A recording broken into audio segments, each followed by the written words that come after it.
Nascido em 17 de janeiro de 1941, migrou para o Rio de Janeiro aos 22 anos de idade. Trabalhou no Jornal do Brasil até 1968, ano em que deixou a redação do jornal para dedicar-se à luta armada contra o governo militar. Ferido e capturado pelo sequestro do embaixador americano Charles Everitt, foi libertado, exilado após ter sido trocado, juntamente com um grupo de presos políticos, pelo embaixador alemão Fritz von Holleben, também sequestrado. Voltou ao Brasil com a anistia de 1979 e de cara obteve grande sucesso de vendas com um livro que viraria filme indicado ao Oscar, Que é isso, companheiro? Em 1994, elegeu-se deputado federal pela primeira vez dos seus 4 mandatos. Depois de trocar o PV pelo PT em 2002, abandonou a legenda por discordar de condutas do partido. Em 2008, de volta ao PV, por pouco não se elegeu prefeito do Rio de Janeiro.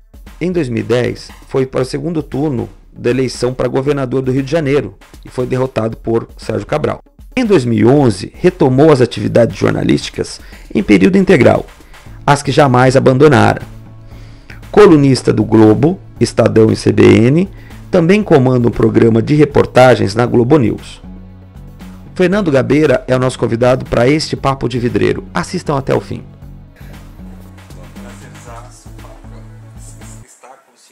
A primeira pergunta que eu faço para o senhor é a respeito da perspectiva de país. O que a gente pode esperar para os próximos 2 anos? Esse nosso público ele pode esperar alguma coisa diferente do que está acontecendo? Eu acho que pode esperar diferente do que está acontecendo, pode desejar e até mais, pode contribuir para que isso aconteça, né?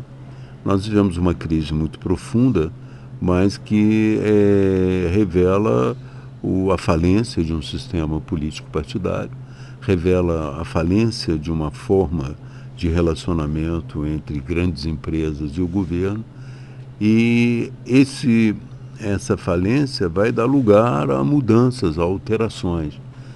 Nós contamos que essas alterações possam vir de uma forma mais sólida em 2018. Mas todo esse período que encaminha de agora até 2018 é no sentido de preparação e de trabalho para que essas mudanças aconteçam efetivamente. E assim, em linhas gerais, o voto distrital, por exemplo, seria um caminho para começar a mudar isso? Olha, em 2018 eu não acredito que a gente ainda possa trazer uma mudança muito radical.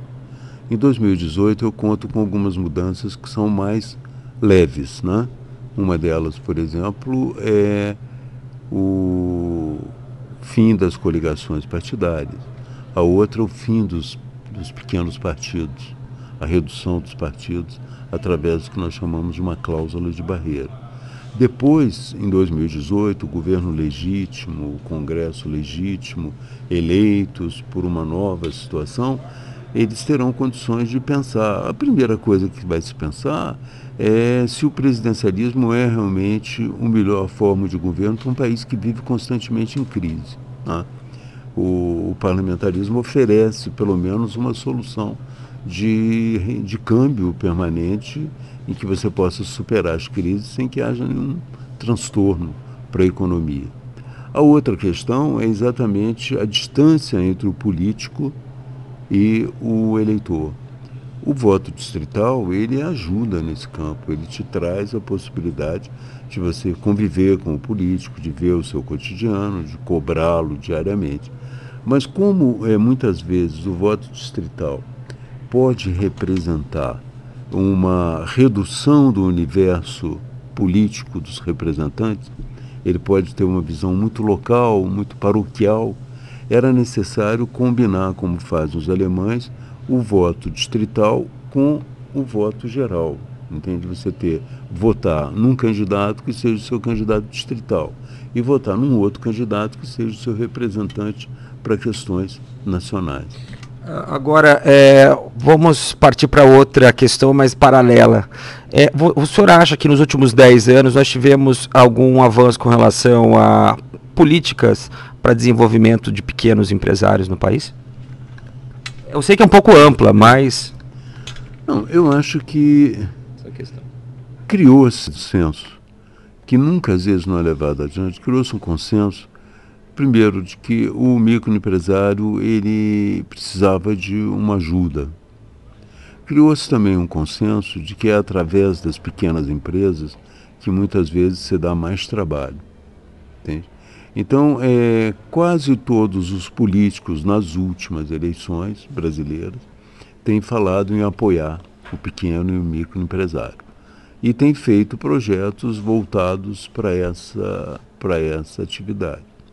Por outro lado, nós vemos que a explosão de microempresários e o sucesso deles nem sempre depende também dessa questão dos políticos e da ajuda do governo.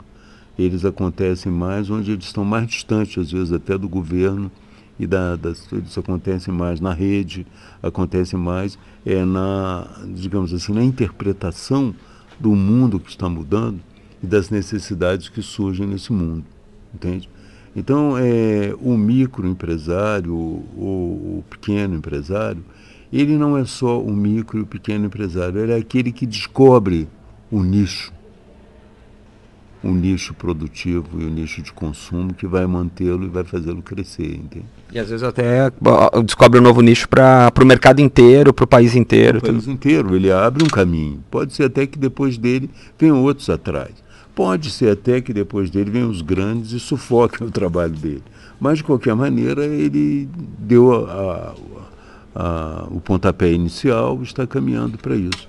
Eu acho que o microempresário, o pequeno empresário, eles têm um valor muito grande e eu acho que eles estão mais, hoje, têm mais facilidade de desenvolver o seu trabalho na medida em que hoje, como o conhecimento passou a ter um peso importante e não a matéria em si, o microempresário, o pequeno empresário que agregue conhecimento, que agregue valor através do conhecimento, ele tem uma possibilidade grande, porque ele está descobrindo novos caminhos, está abrindo novos caminhos. Eu quero unir essa nossa pequena entrevista com um aspecto vidreiro importante. O CREA fez uma pesquisa pouco tempo atrás e nós, o Jornal do Vidro, tentamos corroborar com essa tese. De que maneira? A gente também fez uma pesquisa. Grande parte do que o vidraceiro faz hoje são coberturas de vidro. Já deve ter tido a experiência de ver as coberturas retrátil e tudo mais. E essas coberturas a gente percebeu que poderiam ser painéis fotovoltaicos. E a gente tem visto que não tem tido nenhum tipo de instrução por parte de nenhuma empresa ou algo governamental e nenhum tipo de iniciativa do governo, de qualquer outra empresa, para estimular o vidraceiro a instalar isso no lugar do vidro comum, né? Por onde passa isso? Aonde que podia surgir alguma coisa para fazer isso acontecer? Olha, sinceramente passa pelo governo nesse caso. É através do governo que você primeiro decide descentralizar a produção de energia. Em seguida, você decide estimular essa descentralização. Uma das possibilidades que sempre existiram, também no campo da próprio acúmulo de água, quer dizer, de você acumular água da chuva e ter seu depósito de água. No caso da energia, você vê, por exemplo, que o próprio Bush, nos Estados Unidos, quando presidente, estimulou muito esse processo. Ele ou financiava ou descontava, ou encontrava caminhos de descontar impostos do tipo IPTU, porque a pessoa estava produzindo energia por conta própria e estava, de uma certa maneira, liberando todo o sistema dessa produção. Então, o governo teria um papel muito grande em estimular. Agora, dependendo das circunstâncias, e na medida que cresce o consumo de energia solar, e cresce o trabalho de energia solar em países como a China, Estados Unidos e Alemanha, né?